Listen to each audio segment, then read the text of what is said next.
How does ventilation affect backdraft? Have you ever wondered how firefighters manage the dangers of backdraft during a blaze?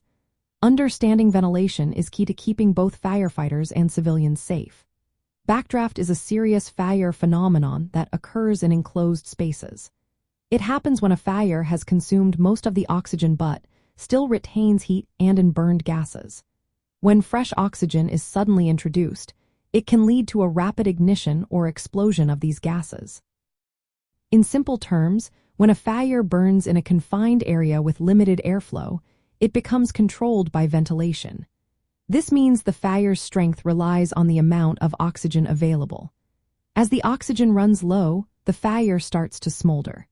This process creates hot smoke and burned gases, which can build up and become highly flammable. Proper ventilation techniques are essential for preventing backdraft.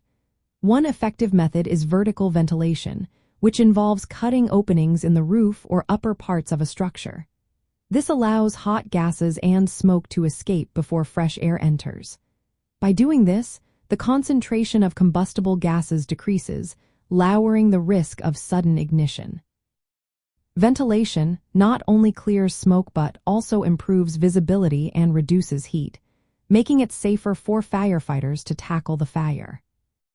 However, timing and coordination are crucial.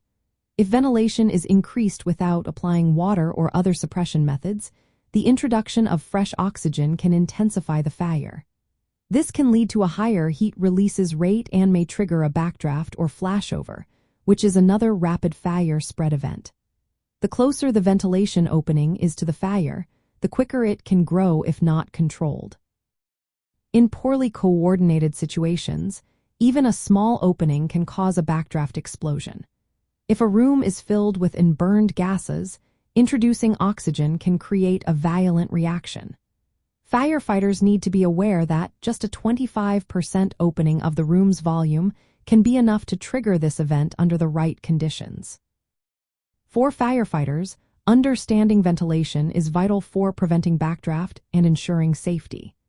They must assess how much air is entering the fire scene and plan their ventilation tactics accordingly. Often, they use vertical ventilation to safely release smoke and gases, but this must be done alongside cooling efforts with hoses to manage the fire's energy releases. While the concept of ventilation is most relevant to firefighting, it also applies to other high-risk professions like logging or deep-sea fishing. In these fields, sudden fire behavior changes can occur, especially in confined spaces like fishing vessels or logging camps. Understanding how to manage oxygen levels can help mitigate risks similar to those faced in firefighting. In summary, ventilation significantly affects backdraft by controlling oxygen availability in a fire environment. Properly executed ventilation prevents the buildup of explosive gases and reduces backdraft risks. Firefighters' techniques in managing ventilation are essential for safe fire suppression operations.